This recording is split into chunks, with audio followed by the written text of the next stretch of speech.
Hello সবাইকে, সবাই কেমন আছো? আশা করি সবাই ভালো আছো।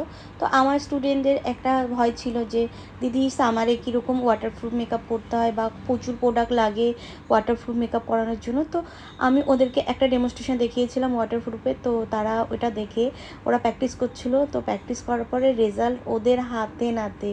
ওরা যেই প্রোডাক্টটা দিয়ে সব সিজনে কাজ করে সেটা দিয়েই ওরা সামারের ওয়াটারপ্রুফ মেকআপ করলো। ওরা ভীষণ খুশি আর ওদের ভয়টাও কেটে গেছে। বললো দিদি এইবার সামারে আমাদের কোনো অসুবিধা হবে না। তো ওদের আমি শেখাতে পেরে আমি নিজে ভীষণ খুশি। তো ওদের থেকেই শুনবো যে ওদের কেমন লাগলো, তোমাদেরকেই শোনাবো যে ওরা কতটা স্যাটিসফাই হয়েছে।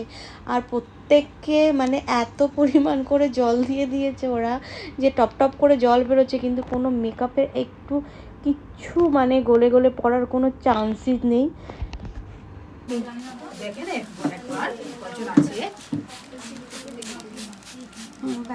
ভালো করেছে, প্লেট প্লেট নিয়ে এসছে।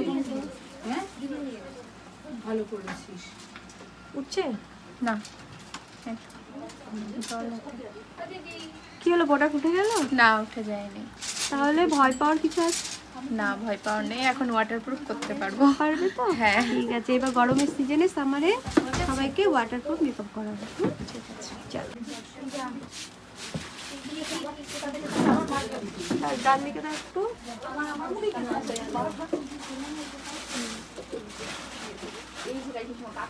মুখের থেকে প্রোডাক্টটা ইয়ে করো, দেখাও। হচ্ছে না প্রোডাক্ট উঠে গেছে? না দিদি, ওয়াটারপ্রুফের কোনো কিছু লাগিয়েছো? না। আমি যেরকম মেকআপ করতাম সেভাবে করেছে, আদার্স কোনো মেকআপ আমি ইউজ করিনি, তবুও ওয়াটারপ্রুফ।